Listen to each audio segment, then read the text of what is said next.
Bismillahirrahmanirrahim. Assalamualaikum warahmatullahi wabarakatuh. Alhamdulillah, alhamdulillahi rabbil alamin. Wassalatu wassalamu ala ajmali wa afdalin nabiyyin ala nabiyina Muhammadin wa ala alihi wa sahbihi ajma'in wa ba'du. Nah, alhamdulillah lan alhamdulillah monggo kita tansah nujuaken raos puja lan puji syukur kita dumateng ngarsanipun Allah Subhanahu wa taala sehingga kita saged makempal manunggal wonten Masjid Baitul Salam untuk menghadiri kajian kitab Qatrul Ghais fi Syarhi Masail Abil Lais, babagan kitab akidah. Alhamdulillah, pada pertemuan yang lalu kita telah bahas macam-macam iman, yang itu ada 3. Yang pertama adalah iman taqlidi, iman yang hanya ikut-ikutan tanpa mengetahui dalil. Nah, ini iman yang seperti ini hukumnya tidak cukup. Nah, maksudnya pripun tidak cukup? Hukum iman yang hanya ikut-ikutan tanpa mengetahui dalil itu hukumnya tidak cukup, dalam artian harus mengetahui dalil. Dan ulama berbeda pendapat. Ada yang mengatakan tidak selamat dan masuk neraka, dan ada yang mengatakan berdosa seperti halnya meninggalkan sholat dan meninggalkan perkara-perkara fikih lainnya. Itu yang pertama. Yang kedua adalah imanu tahqiqi atau imanu istidlal, iman yang itu berdasarkan dalil, iman yang itu diketahui, yang muncul berdasarkan dalil. Nah, ini adalah iman yang harusnya kita bisa capai, karena dalil yang dimaksud adalah dalil-dalil ijmali. Nah, dalil ijmali ini kenapa? Dalil yang itu cukup dalil umum mawon, seperti halnya dalil bahwasanya alam semesta ini memiliki pencipta, yaitu penciptanya Allah Subhanahu wa ta'ala. Kalau semuanya ini ada tanpa memiliki pencipta, itu sangat rancu, seperti kisahnya Imam Abu Hanifah dan orang ateis kemarin. Maka dari itu setiap ciptaan harus ada pencipta, dan pencipta alam semesta yang sangat sempurna ini adalah pencipta yang sangat cerdas, yang maha cerdas, yaitu Allah Subhanahu wa ta'ala. Cukup. Ini dalil. Ini adalah dalil. Cukup seperti itu, dan imannya dibilang insya Allah selamat. Yang terakhir adalah iman tahqiqi, yaitu adalah iman yang itu sangat-sangat kuat, sangat mantap, seperti yang dikatakan oleh Syekh Nawawi, meskipun seluruh orang di muka bumi menyelisihinya, tetap boten goyah. Iman tahqiqi ini dapat dicapai jika dalil-dalil yang ada, yang kita ketahui, yang menyebabkan kita beriman sangat banyak. Dalil-dalilnya sangat banyak, Jadi kalau dalilnya banyak niku mantepe sak boleh. Jadi karena sudah mantap, keyakinannya tidak goyah, akhirnya dijadikanlah namanya iman tahqiqi.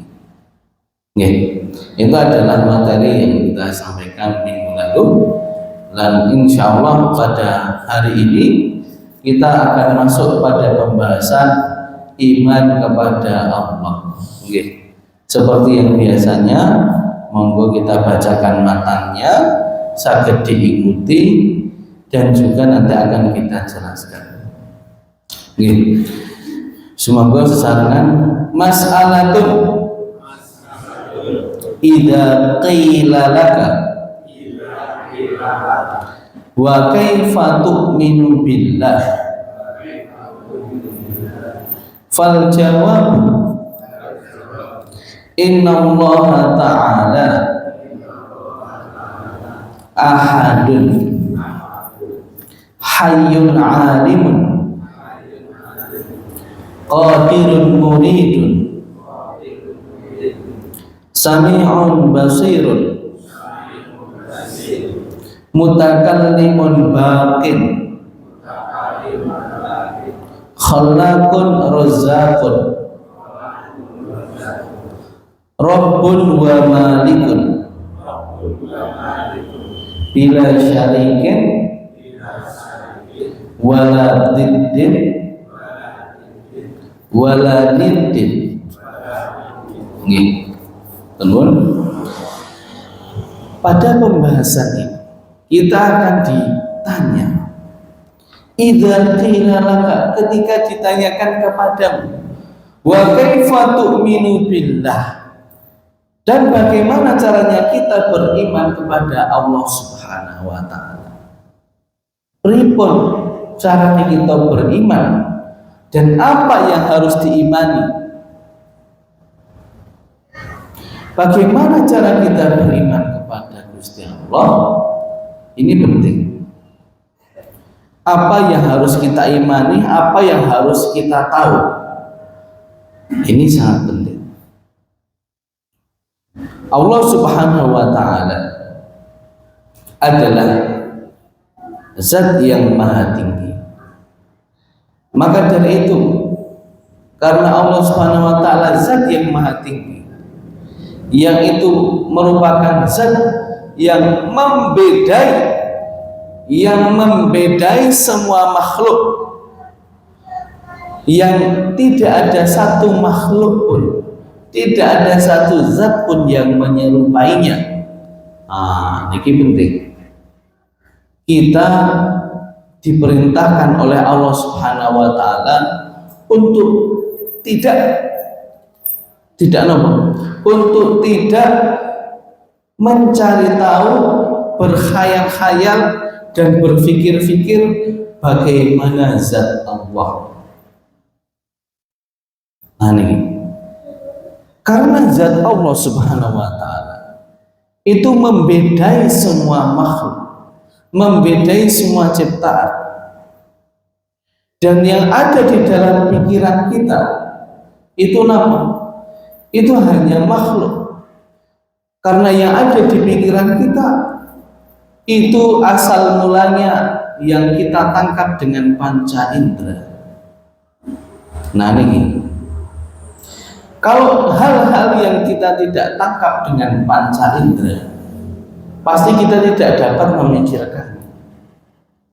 Saat ini pripun enten zat sing rung tau kita weruh, sing rung tau kita mangertosi, sing rung tau kita napa nggih mireng niku zat napa, pripun lembayani kan boten saged. Seperti halnya orang buta.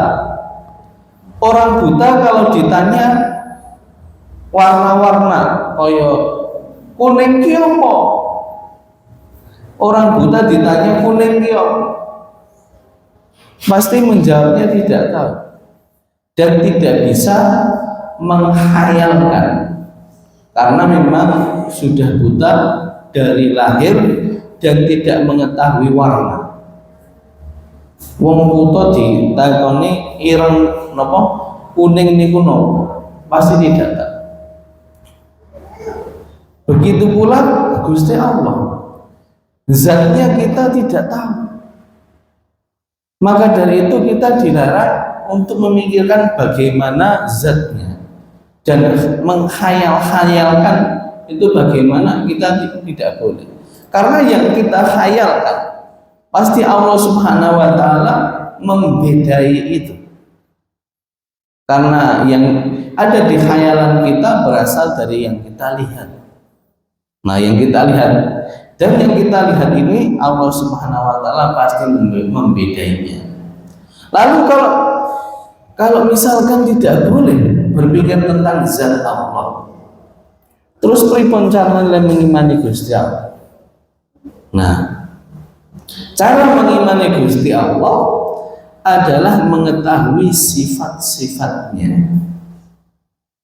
Karena sifat-sifat Allah dapat kita ketahui dari keterangan Al-Quran, dari keterangan Sunnah, dari keterangan-keterangan lainnya.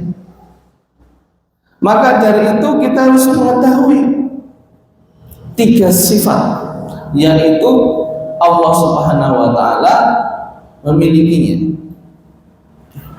Ulama mengklasifikasikannya menjadi 3 sifat. Imam Sanusi rahimahullah mengklasifikasinya menjadi 3 sifat. Yang pertama adalah sifat wajib. Nah, ini sifat wajib bagi Allah. Pripun maksudnya sifat wajib? Yaitu sifat yang itu pasti ada dan mustahil rano. Mustahil tidak ada pada zat Allah Subhanahu wa taala. Itu yang dinamakan sifat wajib. Yang kedua adalah sifat mustahil. Nah, pripun sifat mustahil niku? Sifat sing sesuai namanya mesti ra mungkin ono di dalam jiwa, di dalam zat Allah Subhanahu wa taala. Nah, itu adalah sifat mustahil. Dan yang ketiga adalah sifat jaiz. Sifat jaiz itu apa? Sesuai namanya, jaiz. Sifat yang itu boleh ada dan boleh tidak pada zat Allah Subhanahu wa taala. Itu adalah sifat jaiz. Dan sifat wajib, sifat mustahil niki pinten, tidak ada batasannya. Semuanya di dalam Al-Quran dan Sunnah itu tidak ada batasan. Nah, tetapi kalau kita mempelajari yang itu banyak sekali dan tidak terbatas, kita bagaimana caranya mempelajari? Nek ora ono batase pripun ning mempelajari? Niku rantek-entek mempelajari. Maka dari itu para ulama dan Imam Sanusi itu semuanya dilihat, semuanya diperhatikan, semuanya dipikirkan, dan akhirnya sifat-sifat yang macam-macam itu, yang banyak itu disimpulkan dan ditarik menjadi sifat wajib 20, sifat mustahil 20, dan sifat jaiz 1 sifat. Apakah 20 niku batasan? Bukan. 20 itu bukan batasan sifat Allah. Sifat Allah sangat banyak sekali. Cuman karena kita harus mempelajari, maka dari itu yang di Al-Quran ini kita ambil dan disimpulkan yang sekira-kiranya mirip, akhirnya dijadikan satu, digabung, akhirnya disimpulkan menjadi 20 sifat. Nah, ini supaya apa? Supaya mudah mempelajari. Kalau lebih dari 20 boleh apa bukan? Angsal 25 angsal. Nah, cuman kan ini untuk memudahkan mempelajari. Nah, ini. Maka dari itu muncullah klasifikasi sifat wajib, mustahil, dan jaiz yang totalnya berjumlah 41 sifat. Yang ini memudahkan kita untuk mempelajari. Itu harus kita ketahui, bapak-bapak dan ibu-ibu yang kita hormati. Memasuki sifat yang pertama atau sifat yang golongan pertama, yaitu sifat wajib. Sifat wajib. Kiai Haji Ahmad Dahlan menika nggadhahi kitab. Kok enten? Nggih. Sebenarnya Kiai Haji Ahmad Dahlan itu memiliki kitab. Dan kitab itu yang berkaitan dengan ngaqaid atau ilmu akidah. Nah, judulnya apa? Kitab ngaqaid atau utawi aqaidul iman. Kitabnya Kiai Haji Ahmad Dahlan dalam aqaid. Selama ini kita tidak mengetahui. Kita mengetahuinya, oh Kiai Haji Ahmad Dahlan ini orang dua kitab. Orang dua kitab. Tetapi memang, ketika saya mencari di dokumen-dokumen lama di pimpinan pusat Muhammadiyah, akhirnya menemukan bahwa saya ternyata Kiai Haji Ahmad Dahlan memiliki kitab. Oh, ini belum betul percaya. Awalnya tidak percaya, tetapi setelah saya tanya ke majelis di pimpinan pusat MPI, saya tanya apakah niki betul kitabnya Kiai Haji Ahmad Dahlan? Jawabannya betul. Jebul Kiai Haji Ahmad Dahlan punya kitab. Saya tanya lagi ke salah satu keturunannya, cucunya utawi cicitnya Kiai Haji Ahmad Dahlan, apakah betul ini kitabnya Kiai Haji Ahmad Dahlan? Betul. Nah, ternyata akhirnya Kiai Haji Ahmad Dahlan memiliki kitab dalam bab tauhid. Maka dari itu, setelah kita buka dan baca-baca kitab Aqaidul Iman yang berjumlah 20 halaman, di sana diterangkan bahwasanya sifat-sifat yang wajib dari Allah Subhanahu wa taala yang dibagi, yang itu ada 20 tadi, niku dibagi lagi, dibagi menjadi 4. Nah, dibagi menjadi 4. Yang pertama adalah sifat nafsiyah. Nah, ini ngendikan Kiai Dahlan, sifat nafsiyah. Napa sifat nafsiyah niku? Sifat nafsiyah itu adalah sifat yang menunjukkan wujud atau eksistensi dari Allah Subhanahu wa taala. Itu adalah sifat nafsiyah. Maka dari itu, karena hanya menyebutkan wujud, nah sifat nafsiyah ini hanya satu, yaitu wujud. Nah, ini kelompok sifat kelompok sifat wajib yang pertama. Terus kelompok sifat wajib yang kedua, ini nopo? Sifat salbiyah. Nah, ini kelompok sifat wajib yang kedua adalah sifat salbiyah. Ini sepidawa sifat nafsiyah, saat ini sifat salbiyah. Sifat salbiyah ini nopo? Sifat salbiyah adalah sifat-sifat yang menunjukkan atau sifat-sifat yang meniadakan hal-hal yang tidak layak dan tidak pantas pada Allah Subhanahu wa taala. Sifat salbiyah adalah sifat yang meniadakan hal-hal yang tidak layak terhadap Allah Subhanahu wa taala. Nah, ini kan pinten wujud wau sifat nafsiyah. Kelompok sifat wajib ini ada qidam, baqa, mukhalafatul hawadisi, qiyamu binafsihi, wahdaniyah. Nah, ada 5. Nah, kelompok sifat wajib yang kedua itu sifat salbiyah. Nah, sifat salbiyah ini ada 5. Qidam, baqa, mukhalafatul hawadisi, qiyamu binafsihi, kalih wahdaniyah. Ada 5. Nah, ini. Lalu kelompok sifat yang selanjutnya adalah sifat ma'ani. Nah, ini dikatakan dalam sifat ma'ani. Napa sifat ma'ani niku? Yaitu adalah sifat yang menunjukkan makna zaid. Nah, napa makna zaid? Sifat yang menunjukkan kelebihan atau sifat yang menunjukkan makna zaid utawi sifat yang menunjukkan hal-hal yang itu Allah Subhanahu wa taala bisa lakukan. Nah, sifat-sifat yang menunjukkan bahwa hal-hal yang Allah Subhanahu wa taala dapat lakukan.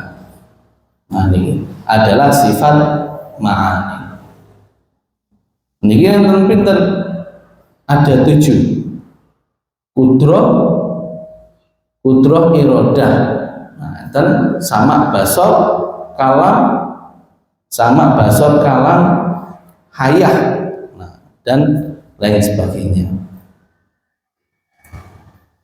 Dan ilmu, sama basor hayah dan ilmu. Okay. Ini adalah sifat dari sifat ma'ani. Terus yang terakhir adalah sifat ma'nawiyah.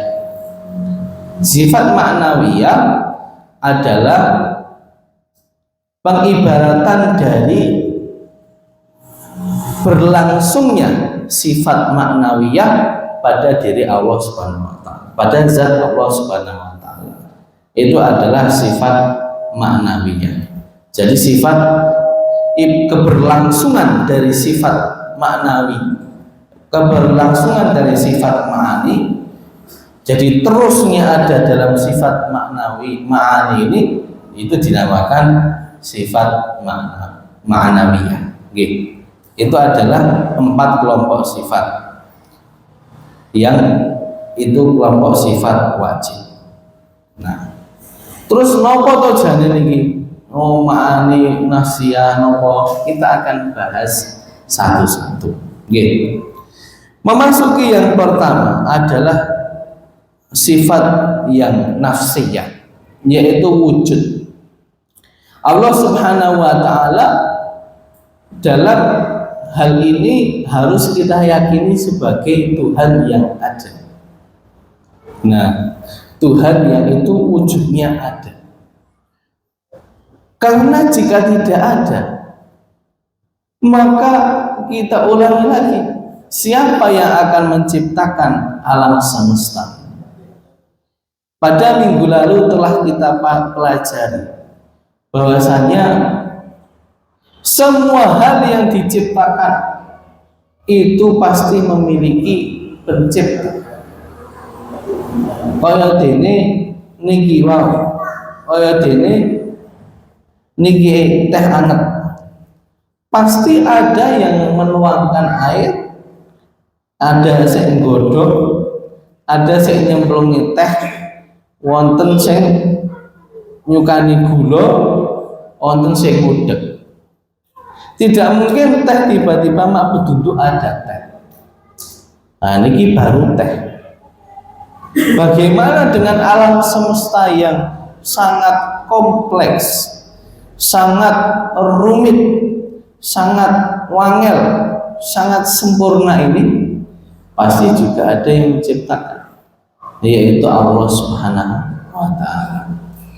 Yaitu pencipta yang sangat cerdas, pencipta yang itu tidak mungkin tidak memiliki ilmu, pencipta yang itu maha segalanya, yaitu Allah Subhanahu wa taala. Nah, ini adalah keterangan dari sifat yang pertama. Pada bab ini ada beberapa hal yang penting kita ketahui. Setiap sifat kita harus mengetahui 3 hal.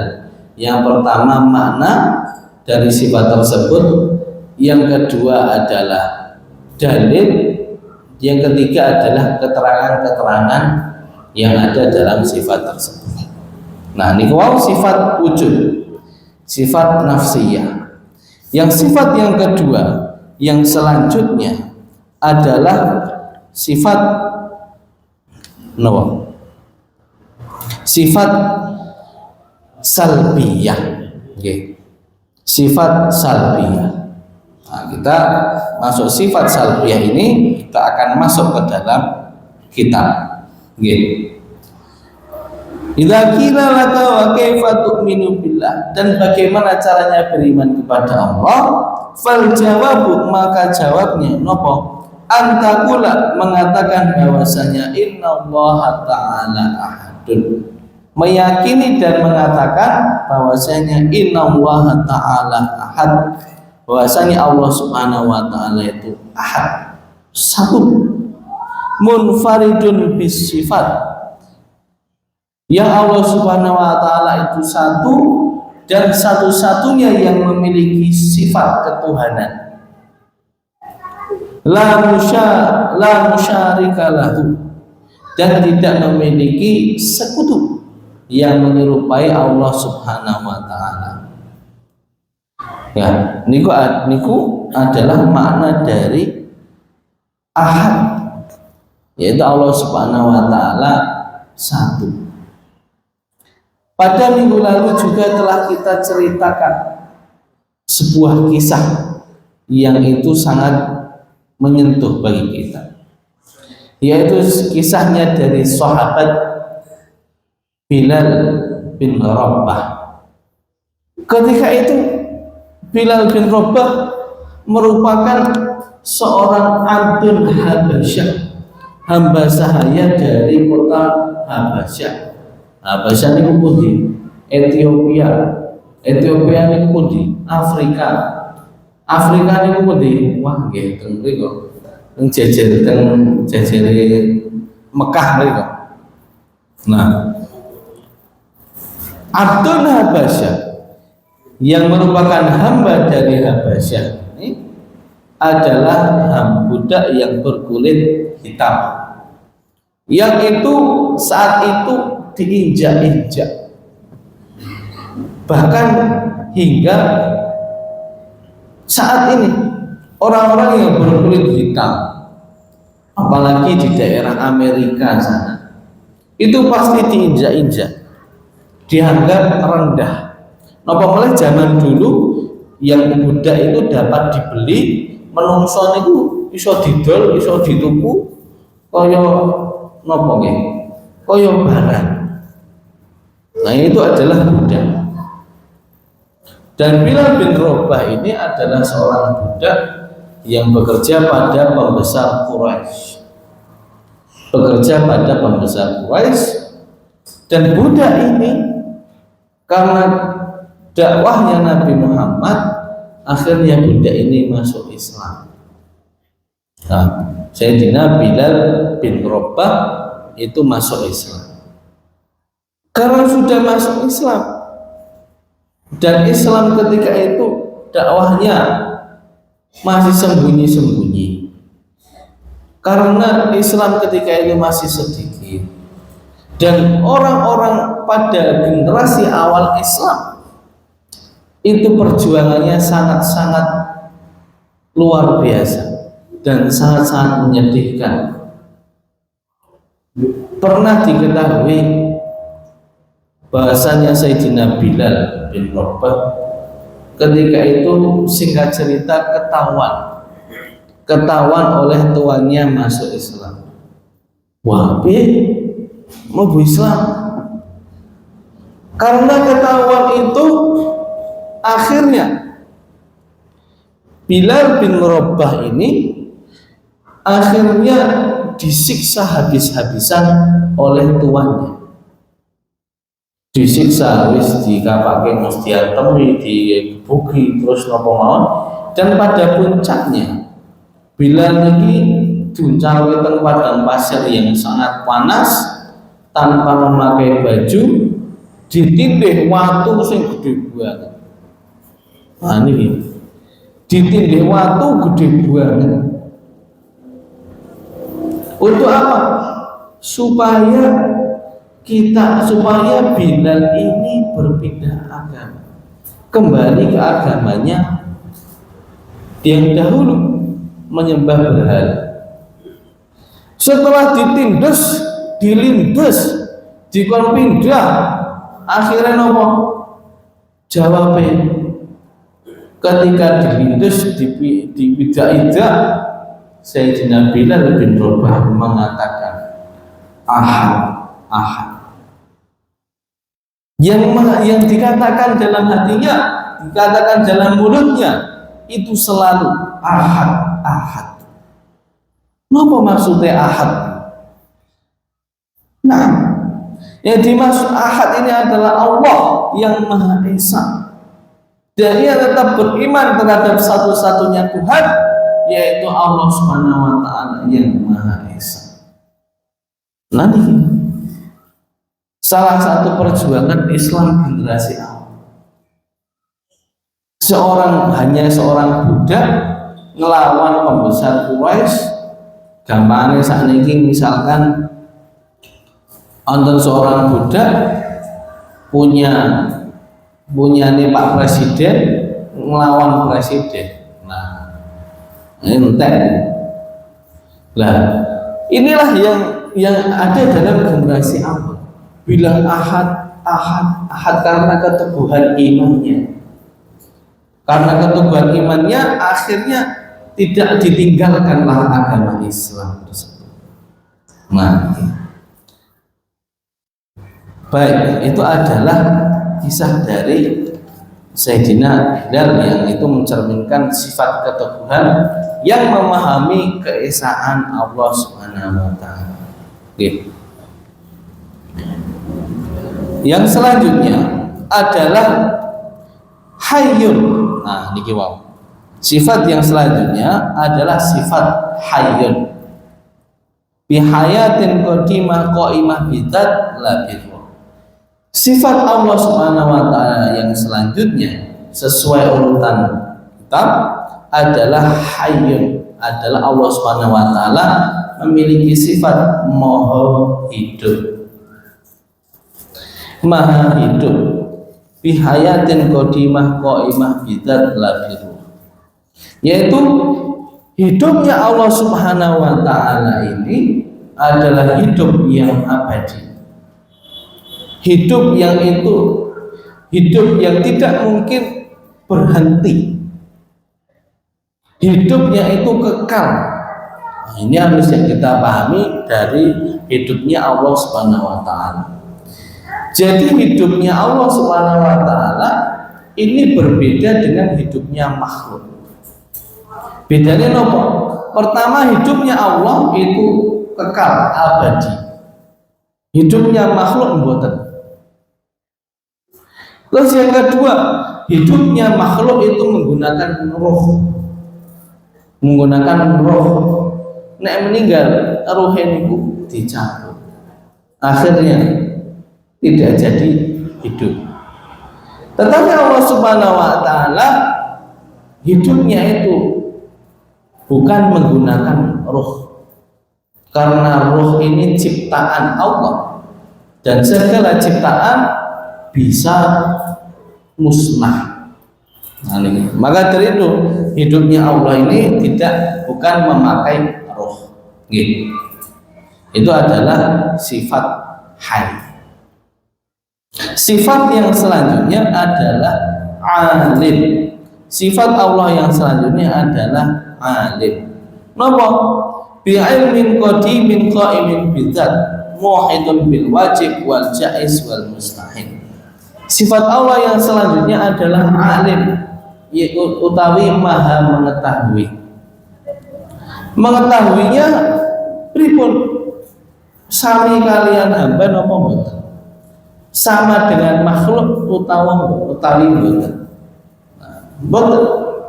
Hidupnya atau tawi ilmunya Allah Subhanahu wa taala itu mengetahui segalanya, mengetahui segalanya, baik itu yang sudah terjadi, yang sedang terjadi, maupun yang akan terjadi.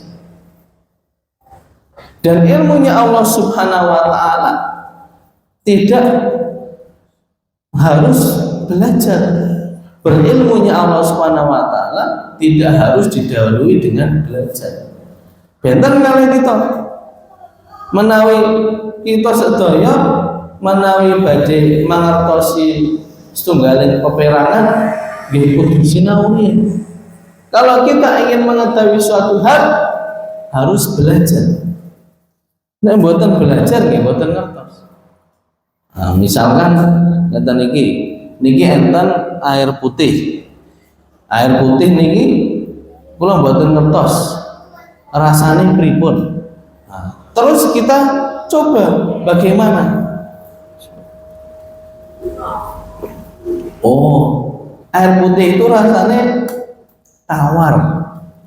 Akhirnya dengan mencoba ini tadi kita dapat mengetahui bahwasannya air putih itu rasanya tawar. Terus kados teh niki rasane pripun? Nah, niki kalih nyobi nggih. Bismillah.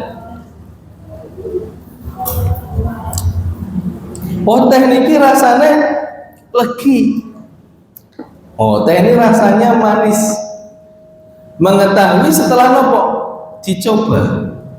Nah, setelah dicoba kita dapat tahu dan akhirnya belajar dan kita akhirnya juga tahu. Itu adalah ilmu manusia. Dan ilmu manusia itu bisa lupa, sakit kesupen. Maka dari itu manusia dalam bahasa Arab disebut insan. Nopo insan itu? Insan itu maknanya nopo? Asal kata dari insan niku nun sin kalih iya nasia. Nasia niku nopo? Arti lali. Artinya niku nopo? Kesupen. Itu adalah nasia. Maka dari itu manusia dinamakan manusia karena senang lali. Jadi ini yang penting untuk kita ketahui. Dan ilmunya Allah Subhanahu wa taala boten enten sing lali. Tidak ada yang lupa. Boten enten sing kesupen. Ilmunya Allah Subhanahu wa taala kekal abadi. Dan tidak ada yang lupa. Itu adalah perbedaan dari ilmunya kita dan ilmunya Allah Subhanahu wa taala. Baik, itu sifat yang alim. Sifat yang selanjutnya adalah sifat qadir. Napa sifat qadir utawi kudrah ini? Kudrah adalah memiliki kuasa. Maknanya kudrah niki napa? Memiliki kuasa. Nah, kuasa napa maksudnya? Bi kudrah qadimah qaimah bidzat la bi mu'alajah wala wasithah wala yalhaquha ajzun amatul ta'alluqi lil mumkinat.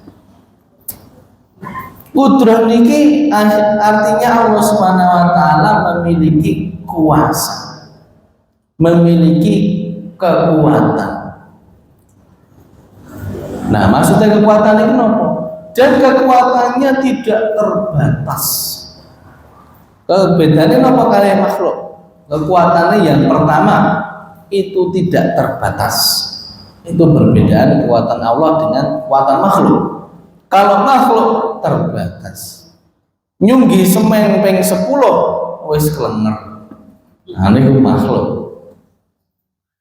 Terus napa meleh? Bedanya kekuatan Allah ini la biwasithah wala mu'alajah. Allah Subhanahu wa taala jika berkehendak menciptakan sesuatu niku langsung tring kun fayakun langsung dadi. Nek kita mboten. Nek berarti bangun masjid niki mon. Bangun masjid Baitul Salam. kudu pertama ngundang tukang, mboten ngundang tukang, ngundang sing gadah niki gadah duit nggih bangun. Terus nggih ngundang tukang, tukangnya digantung tumbas semen, kalih boto, kalih nopo watu, kalih nole, kalih gesek, terus diudak-udak, baru diangkat, ini diangkat setunggal-setunggal, dikai semen, dikai wesi, dan lain sebagainya. Akhirnya setelah jadi dicat. Nah, ini bedanya dengan makhluk. Kudu enten prosese nek makhluk niku. Nek Gusti Allah mboten. Nek pengen digawe masjid, klik kun fayakun, langsung enten masjid. Urusan datang ngundang tukang bareng. Nah ini bedanya kudrah Allah Subhanahu wa taala dan kudrahnya kita. Dan kudrahnya Allah Subhanahu wa taala jika menciptakan sesuatu, setelah itu layal hakuha tak tidak capek. Allah Subhanahu wa taala tidak kepayahan, tidak lelah dan tidak capek. Kalau kudrahnya makhluk, wah nggih mun kesal-kesal mawon nek makhluk niku. Nah, itu adalah bedanya. Kados niku tukang ini ditangleti ngadu-adu semen, nyunggi watu, nyunggi nopo, kesel betul, agak kesel, seperti itu. Itu bedanya kudrah Allah dan kudrah makhluk. Nah, ini adalah yang memiliki hal yang sangat penting kita pahami. Jadi berbeda.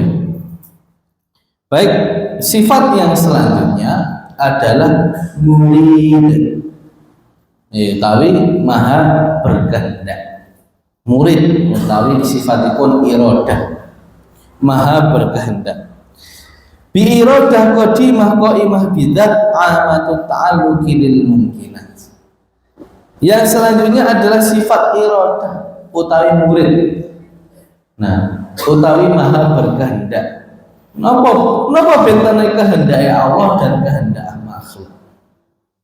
Nah niki napa bentene kehendak Allah dan kehendak makhluk. Kalau kehendak Allah Subhanahu wa taala niku pasti terjadi. Mesti terjadi. Kalau Allah Subhanahu wa taala berkehendak pasti terjadi. Orang kan kok berkehendak juk rasido niku ora. Kalau makhluk yang berkehendak, nah ini dereng mesti kedadosan. Belum tentu dan belum pasti itu terjadi kalau makhluk. Jadi kehendak makhluk itu akan terjadi jika kehendak makhluk tersebut sama dengan kehendak Allah. Nah, kalau kehendaknya berbeda, nggih mboten saged dan tidak bisa. Itu adalah perbedaan antara kehendak Allah dan kehendak makhluk. Dan kehendak Allah juga tidak terbatas. Pengen kenopo mawon bisa terjadi. Kalau kehendak makhluk, nggih mboten saged. Saniki enten wong menghayal, wah aku pengen jadi nopo, pengen jadi presiden, ning rambut gawe, ora kampanye, ora sekolah, nek ora sekolah nggih saged mawon deh.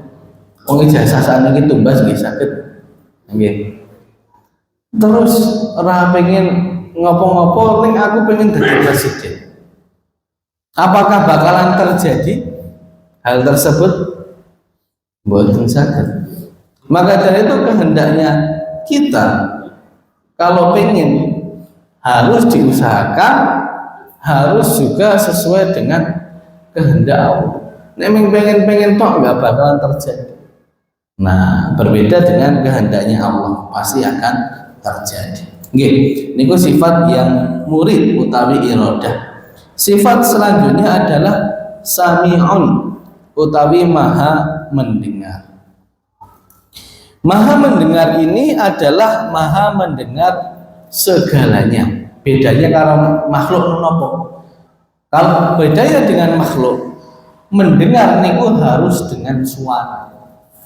Nek ngertos napa mboten? Mboten. Bisik-bisik mboten ngertos. Harus mendengar dengan suara. Kowe kudu banter, kudu jelas. Itu bedanya makhluk. Dan bedanya mendengarnya Allah adalah Allah Subhanahu wa taala mendengar semua hal, baik yang itu memiliki suara maupun tidak memiliki suara. Misalkan lagi batin rasane tanggane nang jejere. Nah, pripun mireng mboten tanggane? Mboten, rasane teng batin kok. Tetapi Allah Subhanahu wa taala mangertosi ini, mendengar, wah iki ngrasani tanggane ku jejer. Masane apa? Wah iki kok wani-wanine ketemu belum bayar utang kok ketemu. Ora isin. Nah, salah satunya seperti itu. Allah Subhanahu wa taala mendengar apa yang kita sembunyikan dalam batin kita, dalam hati kita. Kalau hamba mboten saged ngeten. Nah, ini adalah perbedaan maha mendengarnya Allah dan mendengarnya makhluk. Yang selanjutnya nopo basir. Basir maha melihat. Sifat yang selanjutnya adalah basir utawi maha melihat. Nah, basir itu nopo maha melihat. Nah, basir ini nopo bedanya melihatnya Allah dan melihatnya makhluk. Yang pertama, bedanya adalah melihatnya makhluk niku kangge meripat dengan menggunakan mata. Kalau tidak memiliki mata utawi boten fungsi seperti buta atau katarak utawi nopo, itu tidak bisa melihat. Nah, ini. Terus makhluk juga hanya bisa melihat hal-hal yang itu jelas di depannya. Kados misalkan teng buri wingking masjid niki enten apa mawon boten mangertosi. Teng wingking masjid nika mobil motor enten pinten kita boten ngertos. Soal kaling-kalingan kalih apa tembok masjid. Nah, ini melihatnya makhluk. Dan melihatnya Allah Subhanahu wa taala berbeda. Allah Subhanahu wa taala melihat segalanya. Melihat segalanya yang sudah terjadi, sedang terjadi maupun yang akan terjadi. Dan penglihatan Allah Subhanahu wa taala tidak dibatasi dengan apapun. Mbok kita ndelik ning ngisor meja, ndelik teng jero lemari, Gusti Allah Subhanahu wa taala saged ningali. Bisa mengetahui dan bisa melihat. Nah, ini itu adalah perbedaan melihatnya makhluk dengan melihatnya Allah Subhanahu wa taala. Nggih. Yang selanjutnya adalah sifat selanjutnya mutakallim utawi maha berbicara. Nah, maha berbicara niki pripun bicara? Apakah sama dengan manusia menggunakan kata-kata, menggunakan suara, menggunakan mulut, atau bicaranya Gusti Allah niku beda? Misalnya nek bicara menggunakan mulut, njuk bahasane basa napa? Apakah menggunakan bahasa? Terus bahasane niku napa? Nah, terus pripun bicara enten jamaah teng Gunung Kidul. Niku jamaah asmane jamaah Aulia. Nah, niku terkenal gara-gara Idul Fitri niku ndisiki. Tetapi nek ndisiki mboten wajar, mboten normal. Kalau terkadang Muhammadiyah itu ndisiki, cuma itu berlandaskan dalil-dalil. Nah, ini mboten. Landasane menapa? Saged telepon Gusti Allah. Nani? Saged telepon Gusti Allah. Nah, apakah Gusti Allah saged ditelepon? Nek ditelepon nomere nggih napa, kartune napa, agem kuota napa mboten. Nah, ini semuanya akan kita bahas dalam sifat kalam yang insya Allah akan kita bahas pada pertemuan yang mendatang. Nggih, para mila mekaten pengaosan wonten ing injang punika yang mugi-mugi kita saged ngresapi sifat-sifatipun Allah lan saged mangertosi bentene sifate Gusti Allah kalih sifate para makhluk supados kita sedaya saged ngimani Allah Subhanahu wa taala kanthi sempurna sehingga kita sangsah pinaringan ridhanipun saha swarganipun Gusti Allah. Amin amin ya rabbal alamin. Monggo pengaosan wonten ing injang punika kita tutup sarana maos kafaratul majelis tunggal kalih 3. Subhanallah wa bihamdihi. Alhamdulillahirabbil alamin. Wassalamualaikum warahmatullahi wabarakatuh.